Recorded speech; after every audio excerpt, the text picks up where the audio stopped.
A word on motivation. All right. Motivation, guys, especially in my business, is probably one of the most misunderstood and overused words in the industry. I'll tell you something about motivation. Motivation is like showering. You can't just do it one time, right? Motivation is something that has to happen to you day after day after day after day if you're motivatable.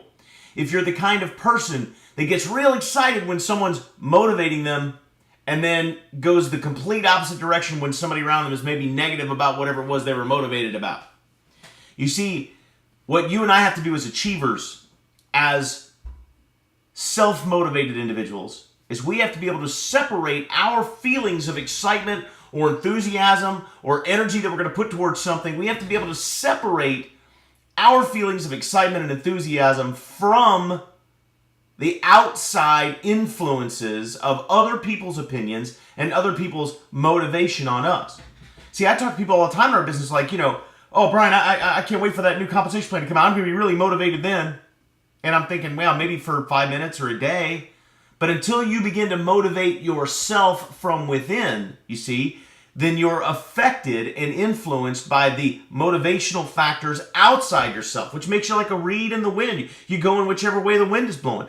How many of us know people that are really excited about something? I mean, a new workout plan or a new diet or a new business opportunity or a new idea or whatever. And man, they're just on fire, fired up. And they run into one person that goes, oh, that's stupid, man. I don't want to waste my time with that. And they're like, oh, yeah, well, maybe you're right. No.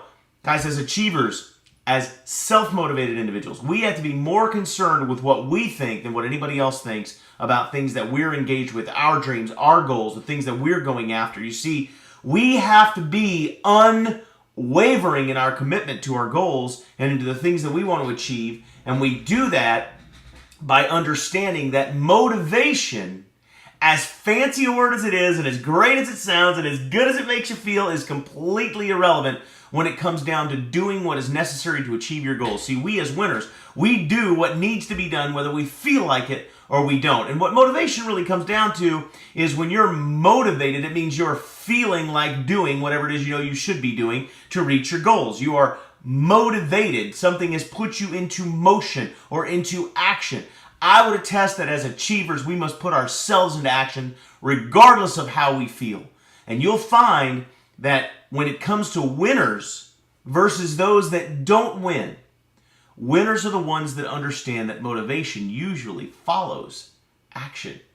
Have you ever felt like just not going to the gym and you just, but you go, and when you finally get there, it takes about 5 or 10 minutes, but you end up having one of the best workouts you've ever had, and by the time you leave there, man, you're feeling great. You can't believe that you didn't want to go.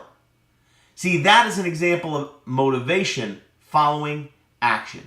Do the thing, and you shall have the power to motivate yourself. And that's the dose.